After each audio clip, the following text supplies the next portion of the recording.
You're watching Twin Sports TV. And it's a live, uncut, unscripted segment where the camera's rolling. Anything goes. We're down here at JR Crickets on South Cobb Drive, man, and we getting it in with somebody special. We got an exclusive interview, so stay tuned. You watching Twin Sports TV. Get your game up.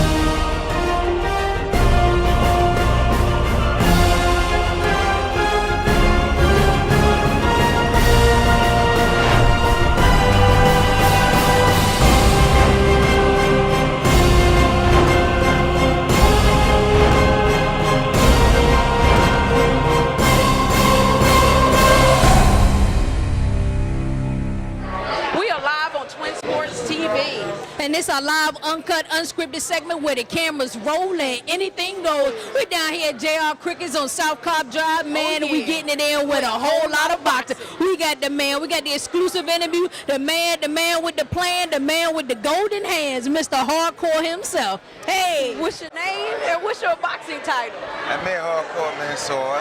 My title, I'm just a professional boxer, but I've won the WBO, NABO, North American title. I'm currently the IBF USBA heavyweight champ and the WBF Intercontinental champ. I've won several other titles as well. Okay. Now, behind every great champion is an extraordinary story. How did you get started in boxing?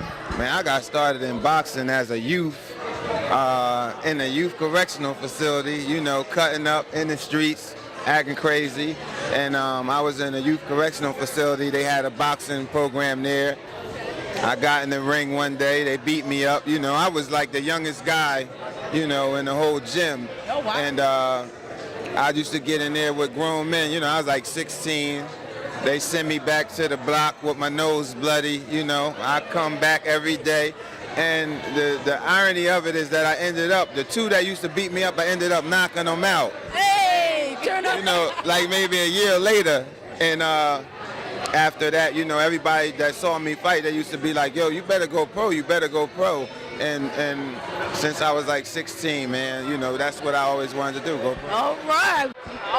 Well, we got a lot of young viewers that watch our show, particularly athletes. I know you've had some difficult challenges in the past. How did you overcome them, and how did it make you a better athlete? Well, at the end of the day, prison is one of the main problems in the black community, in the black nation, period. America incarcerates more people than any country in the entire world. And it's a serious issue in the black community. I just happen to be one of the millions of brothers that, were just very talented, very gifted. We all have a story like that. Very talented, very gifted, ended up in prison. I was just fortunate enough to say, you know what, I'm not going to let the situation define who I am as a person, and when I get out of here, I'm going to go and do what I do. Hey, all right. Hey, look, we seen you fight back in December. I must admit, you got some impressive hands. The speed is there. Yeah. Do you think that's an edge that you have that will keep you going and staying on top in boxing? Oh, for sure, because one thing about me, I have a lot of power, and that's something that you just can't teach. And I'm fortunate enough to be, have some speed, as well. And so, speed comes with power, power comes with speed. And those are, criterias and talents that a boxer needs if he want to go all the way. Okay. Now, one thing, too, is you came out into the ring on a song called That's Right. Yeah. Oh, yeah. Tell me about the artist, and why did you choose that song? Well, that's Tropicana and M. Dubai.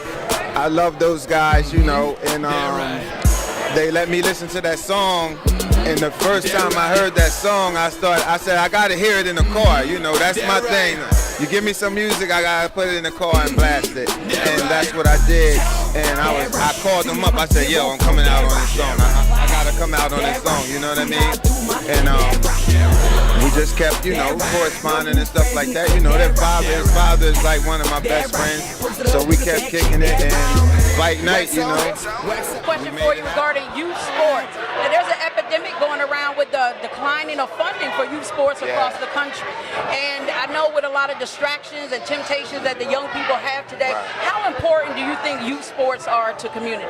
It's very important. Like, one of my greatest friends, a guy named Calvin Davis, I have a big story with him. He's the guy that actually trained me while I was in prison, because I ended up going to prison for 8.5 years.